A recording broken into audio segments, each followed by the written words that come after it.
Hi friends, welcome to Kavyanayana cooking channel. ನಾನು ಸುಷ್ಮಾ. ಬನ್ನಿ, ಇವತ್ತು ಮಾವಿನ ಹಣ್ಣನ್ನ ಬಳಸಿ ನಾನು ಲಡ್ಡು ರೆಸಿಪಿನ ತಗೊಂಡ್ ಬಂದಿದ್ದೀನಿ. ತುಂಬಾ ಸಿಂಪಲ್ ಆಗಿ ಮಾಡ್ಕೋಬಹುದು. ಮೂರು ಸಾಮಗ್ರಿಗಳನ್ನ ಬಳಸಿ ನಾನು ಮಾವಿನ ಹಣ್ಣಿನ ಲಡ್ಡುನ ಯಾವ ತರ ಮಾಡೋದು ಅಂತ ತೋರಿಸ್ಕೊಡ್ತೀನಿ. ಏನೇನ್ ಬೇಕು ಸಾಮಗ್ರಿ ಅಂತ ನೋಡೋಣ ಬನ್ನಿ ಫ್ರೆಂಡ್ಸ್.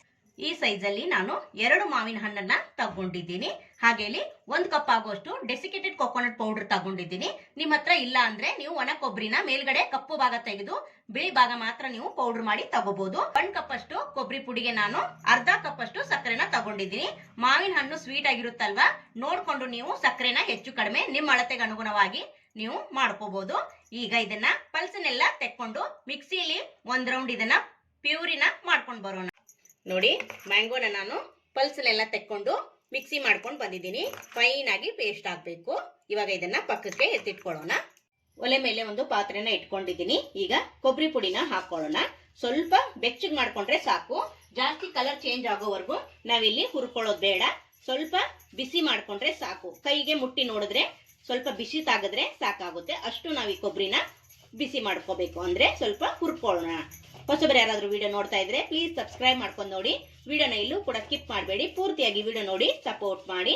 ನಮ್ಮ ವಿಡಿಯೋಗಳು ನಿಮ್ಗೆ ಏನಾದ್ರೂ ಯೂಸ್ಫುಲ್ ಆದ್ರೆ ನಿಮ್ಮ ಫ್ಯಾಮಿಲಿ ಫ್ರೆಂಡ್ಸ್ಗೆಲ್ಲ ಶೇರ್ ಮಾಡಿ. ಆದಷ್ಟು ನಾನು ಸಿಂಪಲ್ ಆಗಿ ರೆಸಿಪೀಸ್ನ ತೋರಿಸ್ಕೊಡ್ತಾ ಇರ್ತೀನಿ. ನೋಡಿ, ಇವಾಗ ಸ್ವಲ್ಪ ಬಿಸಿ ಮಾಡ್ಕೊಳ್ಳೋಣ. ನೋಡಿ, ಇವಾಗ ಚೆನ್ನಾಗಿ ಬಿಸಿ ಆಗಿದೆ. ಇವಾಗ ಪ್ಯೂರಿನ ಹಾಕೊಳ್ಳೋಣ. ಅಂದ್ರೆ ಮಾವಿನ ಹಣ್ಣನ್ನ ನಾವು ಪೇಸ್ಟ್ ಮಾಡ್ಕೊಂಡು ಬಂದ್ವಲ್ಲ, ಅದನ್ನ ಇದ್ರೊಳಗಡೆ ಸೇರಿಸ್ಕೊಳ್ಳೋಣ. ನೋಡಿ, ಎಲ್ಲವನ್ನು ಹಾಕೊಳ್ಳಿ. ಇವಾಗ ನೋಡಿ, ಚೆನ್ನಾಗಿ ಕೊಬ್ಬರಿ ಹಾಗೆ ಮಾವಿನ ಹಣ್ಣನ್ನ ಚೆನ್ನಾಗಿ ಮಿಕ್ಸ್ ಮಾಡ್ಕೊಳ್ಳೋಣ. ಯಾವಾಗಲೂ ಒಲೆನ ಲೋ ಫ್ಲೇಮಲ್ಲೇ ಇಡಿ, ಹೈ ಮಾಡಕ್ ಹೋಗ್ಬೇಡಿ, ಸೀದ್ ಹೋಗುತ್ತೆ. ನೋಡಿ, ಚೆನ್ನಾಗಿ ಈ ತರ ಮಿಕ್ಸ್ ಮಾಡ್ಕೊಳ್ಳೋಣ. ಈಗ ನೋಡಿ, ಚೆನ್ನಾಗಿ ಮಿಕ್ಸ್ ಮಾಡ್ಕೊಂಡಿದ್ದೀನಿ. ಹಾಗೆ ಇಲ್ಲಿ ಸಕ್ಕರೆ ಕೂಡ ಸೇರಿಸ್ಕೊಂಡ್ಬಿಡೋಣ. ನಾವು ತಗೊಂಡಿರೋ ಮಾವಿನ ಹಣ್ಣು ಸ್ವಲ್ಪ ಸ್ವೀಟು ಕಡಿಮೆ ಇತ್ತು, ಅದಕ್ಕೋಸ್ಕರ ನಾನು 1 ಕಪ್ ಅಷ್ಟು ತಗೊಂಡಿದ್ದೀನಿ. ನೀವು ನೋಡ್ಕೊಂಡು ಹೆಚ್ಚು ಕಡಿಮೆ ಮಾಡ್ಕೋಬಹುದು. ಇವಾಗ ನೋಡಿ, ಸಕ್ಕರೆ ಹಾಕಿದ್ಮೇಲೆ ಸ್ವಲ್ಪ ತೆಳುವಾಗುತ್ತೆ, ಪರವಾಗಿಲ್ಲ. ನಾವು ತಳ ಬಿಡೋವರೆಗೂ ಲೋ ಫ್ಲೇಮ್ ಅಲ್ಲೇನೆ ಕೈ ಬಿಡ್ದಂಗೆನೆ ಈ ತರ ಮಿಕ್ಸ್ ಮಾಡ್ತಾನೆ ಇರಬೇಕು. ತುಂಬಾ ಅಂದ್ರೆ ತುಂಬಾ ಚೆನ್ನಾಗಿರುತ್ತೆ. ಯಾವಾಗ್ಲೂ ಒಂದೇ ತರ ಲಡ್ಡುನ ತಿಂದು ಬೇಜಾರಾಗಿರುತ್ತಲ್ವಾ. ಇವತ್ತು ಮಾವಿನ ಹಣ್ಣನ್ನ ಬಳಸಿ ನಾನು ಲಡ್ಡು ರೆಸಿಪಿನ ತಗೊಂಡ್ ಬಂದಿದ್ದೀನಿ. ಜಾಸ್ತಿ ಸಾಮಾನು ಕೂಡ ಇಲ್ಲ. 3 ಸಾಮಗ್ರಿಯಲ್ಲಿ ನಾವು ಲಡ್ಡುನ ಮಾಡ್ಕೋಬಹುದು. ಮಕ್ಕಳಿಗೆ ಈ ತರ ವೆರೈಟಿ ಆಗಿ ಮಾಡಿಕೊಟ್ರೆ ತುಂಬಾ ಖುಷಿ ಪಟ್ಟು ತಿಂತಾರೆ ಅಲ್ವಾ ಫ್ರೆಂಡ್ಸ್. ಅದಕ್ಕೋಸ್ಕರ ನೀವು ಕೂಡ ಒಂದ್ಸತಿ ಟ್ರೈ ಮಾಡಿ, ಯಾವ ತರ ಬರುತ್ತೆ ಅಂತ ಕಮೆಂಟ್ ಅಲ್ಲಿ ತಿಳಿಸಿ. ನೋಡಿ, ಇವಾಗ ಸ್ವಲ್ಪ ತೆಳು ಅನಿಸ್ತಲ್ವಾ ಸಕ್ಕರೆ ಹಾಕಿದ್ಮೇಲೆ. ಈಗ ಚೆನ್ನಾಗಿ ಲೋ ಫ್ಲೇಮ್ ಅಲ್ಲೇನೆ ತಳ ಬಿಡೋವರೆಗೂ ಇದನ್ನ ಒಂದು 5 ನಿಮಿಷ ನಾವು ಮಿಕ್ಸ್ ಮಾಡ್ಕೊತಾನೆ ಇರಬೇಕು. ಒಂದು 10 ನಿಮಿಷದಲ್ಲಿ ನಾವು ಈ ಲಡ್ಡುನ ಮಾಡ್ಕೋಬಹುದು ಫ್ರೆಂಡ್ಸ್. ನೋಡಿ ಫ್ರೆಂಡ್ಸ್, ಮಿಕ್ಸ್ ಮಾಡ್ತಾ ಮಾಡ್ತಾ ತಳ ಕೂಡ ಬಿಟ್ಟು ಬರ್ತಾ ಇದೆ. ನೋಡಿ, ಇಷ್ಟು ಇದನ್ನ ನಾವು ಮಿಕ್ಸ್ ಮಾಡ್ಕೋಬೇಕು. ನೋಡ್ತಾ ಇದ್ದೀರಾ, ತಳ ಫುಲ್ಲು ಬಿಟ್ಟು ಬರ್ತಾ ಇದೆ. ಇವಾಗ ಇದನ್ನ ಒಂದು ತಟ್ಟೆಗೆ ಹಾಕೊಳ್ಳೋಣ. ಫುಲ್ಲು ತಣ್ಣಗಾದ್ಮೇಲೆ ನಾವು ಇದನ್ನ ಉಂಡೆನ ಮಾಡ್ಕೋಬಹುದು. ನೋಡಿ, ಇವಾಗ ತಟ್ಟೆಗೆ ಹಾಕೋತಾ ಇದ್ದೀನಿ. ಫುಲ್ಲು ತಣ್ಣಗಾಗ್ಬೇಕು. ತಣ್ಣಗಾದ್ಮೇಲೆ ನಾವು ಉಂಡೆನ ಮಾಡ್ಕೊಳ್ಳೋಣ. ಒಂದು 15ರಿಂದ 20 ನಿಮಿಷ ತಣ್ಣಗಾಗೋದಕ್ಕೆ ಬಿಡೋಣ. ನೋಡಿ ಫ್ರೆಂಡ್ಸ್, ಒಂದು 10ರಿಂದ 15 ನಿಮಿಷ ಬಿಟ್ಟಿದ್ದೆ.